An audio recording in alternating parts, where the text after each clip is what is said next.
Alright, just going to show the bottom of this frame before I flip it over. I still have a couple things to pull off on it. The lines and stuff, which are no good.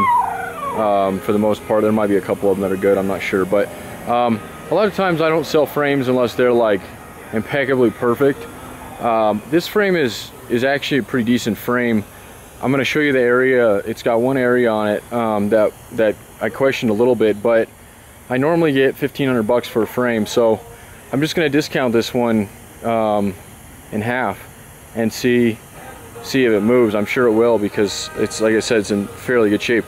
So I haven't painted this one yet. Normally what I'll do is hit them with the pressure washer, but again, I really wanted you to see exactly what kind of shape this one's in. So it's a straight frame.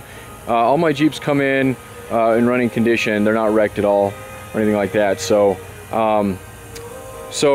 there's going to be obviously always discoloration on it, but actual cancer or rust, that's what I steer clear from.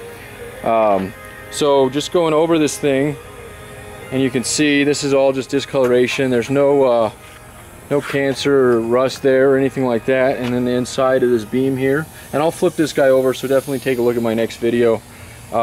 As you can see, I'm actually working on my frames today. I got tubs frames, although a lot of my tubs have sold, a lot of my frames have sold as well.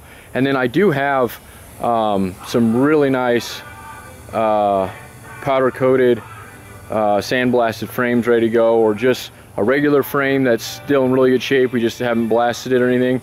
And those you can find as well out there. So this is a 4-cylinder frame too. This is a YJ 4-cylinder frame. 87 to 95 is the compatibility on this one. So you can use this on a 6-cylinder, but you'll have to re-weld your motor mounts because they're off. That's how they come on these. So again, I'll have all this stuff taken off. This will be a completely stripped frame here in a little bit. But again, this side is all good. There's no, a lot of areas these things like to rust out in, these pockets here and whatnot. This is a little ding there. You can see it's kind of bent in, although this happens quite a bit when we unload them with the forklifts. You just pound this back out. It's steel, it bends fairly easily. So and then going up along here, these are just discoloration, no holes or cancer or anything like that there. That's where the belly pound mounts. So this is the area actually, and actually I don't believe it was ever rusted through there. I think what they had done is mounted something there. As you can see, there's some weld there, and then when they either pulled it off or they were doing the weld, they just cut into that beam.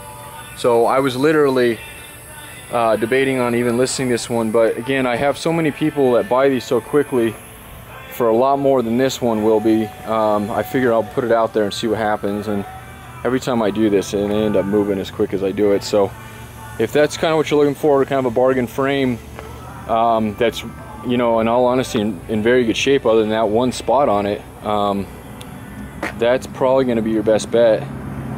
And I'm not going to prep this one. I'm just going to leave it as is unless you want me to prep it, and I can do that for, I don't know, materials, 60-70 bucks for the labor materials to put into it, and that just basically will it's not blasting it or anything. We'll just hit it with we have a really high pressure hotsie, and strip it down, and then we'll coat it with some Rust-Oleum paint, so it'll still look awesome when it shows up. If that's something you're interested in, that's no problem. Just gotta let me know.